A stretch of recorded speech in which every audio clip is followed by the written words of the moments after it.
अस्सलाम वालेकुम दोस्तों। तो ये आपका चैप्टर नंबर 3 है सैयद मोहम्मद मोहसिन के बारे में। तो वीडियो बहुत ज़्यादा लंबी हो जाती है, जिसकी वजह से मैं कोई ज़्यादा फजूल बातें यहाँ पे नहीं करूँगा। डायरेक्टली आपके टॉपिक को पढ़ाते हैं और आगे बढ़ते हैं। तो दोस्तों, ये सैयद मोहम्मद मोहसिन जो कि आप ये देख रहे हैं, तो इनकी ज़िंदगी के मुताल्लिक़ कुछ चीज़ें ज़रूरी जो ऑब्जेक्टिव के तौर पे आपके इम्तिहान में पूछे जाते हैं और सब्जेक्टिव के तौर पे भी कभी 2 नंबर तो 3 नंबर इस तरीके के आते हैं। तो इसके लिए हमको ये पढ़ना भी बहुत ज़्यादा ज़रूरी है। तो यहाँ पे ये देख रहे हैं आप सैयद मोहम्मद मोहसिन के बारे में, ये एक पेज दिया हुआ है, इसको आप रीड करेंगे। चलिए तो इसको हम रीड कर लेते हैं और यहाँ से शुरुआत कर लेते हैं, ठीक है। तो सैयद मोहम्मद मोहसिन का शुमार उर्दू के आम अफसाना निगारों में होता है। वह नफ्सियात के प्रोफेसर थे और नफ्सियात उनका ख़ास मौजूद था। उनके अफसानों का एक मजमूआ अनोखी मुस्कुराहट, इसको आप याद रखेंगे। उर्दू दुनिया में काफ़ी मकबूल मारूफ़ हुआ। इस मजमूए के बेशतर कहानियाँ नफ्सियात नौइयत की हैं। ख़ास तौर पर अनोखी मुस्कुराहट डॉक्टर मोहम्मद मोहसिन की एक ऐसी कहानी है जिसके ज़िक्र के बग़ैर उर्दू अफसाने की तारीख़ शायद मुकम्मल नहीं हो सकती है। यानी बहुत ही खूबसूरत है, ठीक है, आप समझेंगे। डॉक्टर मोहम्मद मोहसिन की पैदाइश 10 जुलाई 1910 ईस्वी को पटना में हुई, ठीक। इसको भी आप अंडरलाइन करें और इसको याद रखेंगे, ठीक है। उनके वालिद का नाम सैयद मोहम्मद रशीद था, ठीक है। मोहसिन साहब ने 1926 ईस्वी में राम मोहन राय समेजी पटना से मैट्रिक का इम्तहान पास किया। 1928 ईस्वी में पटना कॉलेज से IE, 1931 ईस्वी में नफ्सियात के साथ BA ऑनर्स का इम्तहान पास किया और 1934 ईस्वी में नफ्सियात में ही पटना यूनिवर्सिटी से MA फर्स्ट क्लास से पास किया और गोल्ड मेडल हासिल किया, ठीक है। 1936 ईस्वी में वो पटना कॉलेज में शोबा फ़लसफ़ा में आर्जी तौर पर लेक्चरर बहाल हुए, ठीक है। फिर 1948 ईस्वी में पटना यूनिवर्सिटी के शोबा नफ्सियात में मुस्तकिल तौर पर लेक्चरर बहाल हुए। 1953 ईस्वी में वह शोबा नफ्सियात में सदर शोबा नफ्सियात मुकर्रर हुआ। 1974 ईस्वी में वह अपने मुलाजमत से सबकदोश हो गए। इन किताबों में अनोखी मुस्कुराहट अफसानों का मजमूआ, नफ्सियाती ज़ाविया नफ्सियाती मज़ामीन का मजमूआ, ज़ख़म के फूल शेरी मजमूआ बहुत अहम है। उनके अलावा उनकी दूसरी किताबें भी शाये हुई हैं। सैयद मोहम्मद मोहसिन को 3 बेटे और 4 बेटियां थीं। आपने 1973 ईस्वी में अपनी अहलिया के साथ हज का फ़रीज़ा भी अदा किया था। सैयद मोहम्मद मोहसिन की वफ़ात 2002 ईस्वी में इलाज के दौरान दिल्ली में हुई, ठीक है। यानी बीमारी के कारण बीमारी में मुब्तला थे, उसी वक्त वो इलाज के मामले में हॉस्पिटल में थे जिस वक्त उनका इंतकाल हो गया, ठीक है।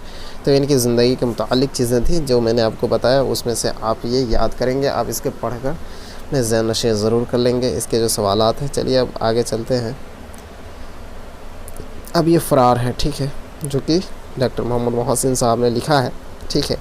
अब इसके थ्रू जो सवाल व जवाब हमारे किताब में मौजूद हैं उसको हम हल करते हैं डायरेक्टली। इसको आप पढ़ लेंगे, फिर पढ़ने के बाद आपको मालूम चल जाए कि इसके सवाल को हमको कैसे हल करना है। और ये लफ्ज़ माना आप ज़रूर देख लेंगे, ठीक है। मैं हर वीडियो में बोलता हूँ कि आप लफ्ज़ माना को बिल्कुल इग्नोर ना करें, उसको लेकर चलें, ठीक है। अब यहाँ से आपका स्टार्ट हो जाता है मुख्तसर तरीन सवाल। देखिए, मुख्तसर तरीन सवाल जो है, पहला सवाल है, डॉक्टर मोहम्मद मोहसिन की पैदाइश किस शहर में हुई थी? दोस्तों, जैसा कि अभी आपको मैंने बताया कि डॉक्टर मोहम्मद मोहसिन की पैदाइश पटना में हुई थी, ठीक है, ऊपर में, ठीक है। 2 नंबर पे डॉक्टर मोहम्मद मोहसिन की तारीख़ पैदाइश बताइए। तो उनकी तारीख़ पैदाइश अभी आपको 10 जुलाई 1910 ईस्वी, 10 जुलाई 1910 ईस्वी, जैसा कि अभी आपको ऊपर में ये सारे ऑब्जेक्टिव आपको बताए हैं। ज़ेर निसाब अफसाने में डॉक्टर मोहम्मद मोहसिन का कौन सा अफसाना है? तो ज़ेर निसाब में डॉक्टर मोहम्मद मोहसिन का अफसाना फ़रार है, जो अभी हम पढ़ रहे हैं, ठीक है। उसके बाद चौथा, डॉक्टर मोहम्मद मोहसिन के वालिद का नाम क्या था?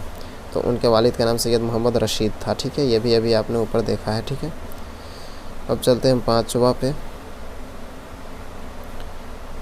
डॉक्टर मोहम्मद मोहसिन किस मौजू पर महारत रखते थे? तो आपको पता है, अभी देखें आप, नफ्सियात के मौजू पे, ठीक है। तो ये इस तरीके से मुख्तसर सवाल वो हल हो गए ऑब्जेक्टिव के तौर पे। अब यहाँ पे देखिए आप आगे, डॉक्टर मोहम्मद मोहसिन की तदरीसी सरगर्मियों पर 5 जुमले लिखिए, यानी उनकी ज़िंदगी के बारे में, ठीक है ना। यानी ज़िंदगी में जो वो थे, जो किए, कुछ अहम बातें उनकी ज़िंदगी के मुतालिक लिखते हैं। जैसे डॉक्टर मोहम्मद मोहसिन बुनियादी तौर पर तो नफ्सियात के प्रोफेसर थे। उन्होंने तवील मुद्दत तक पटना यूनिवर्सिटी में नफ्सियात का दर्स दिया। नफ्सियात के उस्ताद की हैसियत से मुल्क भर में उनकी एक शनाख्त थी। सबसे पहले वह 1938 ईस्वी में पटना कॉलेज के शोबा फ़लसफ़ा में आर्जी तौर पर लेक्चरर की हैसियत से बहाल हुए। तो उनकी ज़िंदगी के मुतालिक जो जो वो किए हैं, कैसे पढ़े, कहाँ पढ़ें, उसके बाद कैसे पढ़ाएँ, ये सारी चीज़ें जो अभी मैंने आपको इनके बारे में जो एक पेज में लिखा हुआ है बस उसी से कुछ जुमले निकाल कर आपको लिख देना है, ठीक है। 5 ही जुमले लिखने हैं यहाँ पे आपको, तो 5 ही जुमले मांग रहे हैं, ठीक है। उसके बाद चलिए आगे चलते हैं। ये 2 नंबर पे ये सवाल है, डॉक्टर मोहम्मद मोहसिन की तसनीफ़ात का ज़िक्र कीजिए।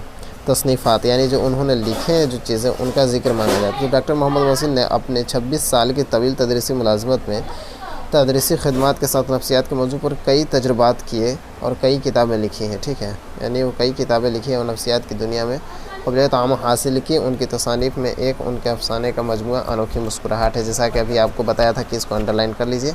और नफ्सियात के मौजू पर भी उनकी कई किताबें हैं, उनमें नफ्सियाती ज़ाविया और नफ्सियाती मज़ामिन, इस तरीके से बहुत सारी किताबें उन्होंने लिखी हैं, ठीक है। सवाल नंबर 3 है महमूद के किरदार। आप अपने जितने भी सवालात हैं इसमें उसको बिल्कुल आसान बनाने की कोशिश कीजिए, इसमें आप उलझिए नहीं, कोई भी प्रॉब्लम हो आप पूछें, ठीक है। महमूद के किरदार पर 5 जुमले लिखिए। महमूद, तो डॉक्टर मोहम्मद मोहसिन के ज़ेर निसाब अफसाना फ़रार में महमूद मरकज़ी किरदार है, ठीक है ना। 10 साल की उम्र में महमूद के वालिद का इंतकाल हो जाता है, ठीक है। और चंद साल के बाद उसके वालिदा का भी इंतकाल हो जाता है, ठीक है। चुनांचे किस्मत ने उसे तंगदस्त मामू के घर पहुंचा दिया। ज़िंदगी में मसाइब और दुश्वारियाँ का आगाज़ हो गया। तो इस तरीके की कठिनाइयाँ और परेशानियाँ उनकी ज़िंदगी में आई। इस सब को झेलते हुए भी वो आगे किस कदर निकले हैं, तालीम पाए हैं, अपने इल्म सीखने के रास्ते को नहीं छोड़ा है। तो ये सारी चीज़ें हमको इंस्पायर भी करती हैं। ये फ़रार जब हम पढ़ते हैं, ये कहानी अफ़साना, ठीक है। तो इस तरीके से इसको भी आसान बनाकर बिल्कुल आपको सिर्फ 5 जुमले लिख देना है महमूद के किरदार के बारे में, ठीक है। अब चलिए आगे देखते हैं। तवील सवाल 2 हैं। डॉक्टर मोहम्मद मोहसिन, ठीक है। यहाँ पे देखिए, डॉक्टर मोहम्मद मोहसिन की अफ़साना निगारी पर एक मज़मून लिखिए, ठीक है। मज़मून लिखने के बारे में मैंने एक बहुत खूबसूरत वीडियो बना रखी है, ठीक है। और उसका आपको, आप अगर मेरे चैनल पे शुरू से हैं तो आपको उसके बारे में पता होगा। अगर नहीं पता है तो फिर आप जाकर देख लें वो मज़मून वाली वीडियो। आप बिल्कुल बहुत ही खूबसूरती के साथ डॉक्टर मोहम्मद मोहसिन की अफ़साना निगारी पर एक मज़मून आप लिख सकते हैं, या किसी भी चीज़ पे आप मज़मून लिख सकते हैं, जैसा कि मैंने आपको बता रखा है वीडियो के ज़रिए, ठीक है। तो ये आप मज़मून लिख लेंगे, ठीक है। इनकी ज़िंदगी के मतलब शुरुआती दौर से लेकर आहिस्ता आहिस्ता आखिरी दौर तक मतलब सजाकर आपको जुमले लिखने हैं, ठीक है। उसी को मज़मून कहते हैं। कैसे लिखते हैं वो चीज़ें मैंने आपको बता रखी है। वो वीडियो देखेंगे आपको बआसानी बहुत अच्छे से समझ में आ जाएगा, ठीक है। चाहे वो किसी भी चीज़ पे आपको मज़मून लिखने के लिए बोला जाए, ठीक है। जैसे कि यहाँ पे आपको अपने सवाल में आपके डॉक्टर मोहम्मद मोहसिन के अफ़साना निगारी पर बोला गया है, ठीक है। उसके बाद लास्ट क्वेश्चन क्या है, अफ़साना फ़रार का मरकज़ी ख़्याल बयान कीजिए, ठीक है। मरकज़ी ख़्याल बयान करना है। मरकज़ी ख़्याल क्या बयान करना है, ये जो आपने यहाँ पे जो पढ़ा है ज़ेर निसाब जो अफ़साना फ़रार है, मोहसिन अज़ीम आबादी का नफ्सियाती अफ़साना है। इस अफ़साने का मरकज़ी किरदार महमूद नाम का एक नौजवान है, ठीक है। और अफ़साना निगार ने इस अफ़साने में उसी किरदार का नफ्सियात तजज़िया किया है। अफ़साने का मरकज़ी किरदार महमूद हुस्न तालीम के लिए सरगर्दा रहता है और आम नौजवानों के बरखिलाफ़ हॉस्टल में एक ऐसी मिसाली ज़िंदगी गुजारना चाहता है जो एक अच्छे तालिब इल्म की पहचान होती है, लेकिन साथियों के दरगलाने पर बशरी तकाज़े के तहत वक्ती तौर पर तफरीह की तरफ भी माइल हो जाता है। यानी जो फ़रार में जो आप जब पढ़ते हैं तो उससे क्या आप अख़ज़ करते हैं, क्या क्या चीज़ें जो आपको इंस्पायर करती हैं, ठीक है। क्या चीज़ें उसमें सही है, क्या गलत है, यही चीज़ें जो आप उससे समझें, उसके मरकज़ी ख़्याल को बस बयान कर देना है। बहुत ज़्यादा नहीं और बहुत कम भी नहीं, बस आप जो पढ़े हैं बिल्कुल आप उसे बयान कर सकते हैं। इसलिए कि कहानी स्टोरी टाइप की होती है तो आप बिल्कुल बआसानी इसको कर पाएंगे। तो बस इतना ही, ठीक है। इसमें इतना ही था। तो ये बहुत ज़्यादा वीडियो लंबी नहीं है। चलिए इंशाल्लाह, मुझे उम्मीद है कि आपको ये समझ में आएगा। अगर नहीं समझ में आया तो आप कमेंट करके पूछ सकते हैं, अपने कोई भी प्रॉब्लम को कमेंट में रख सकते हैं, ठीक है। फिर मिलेंगे नेक्स्ट वीडियो में। Thanks for watching this video.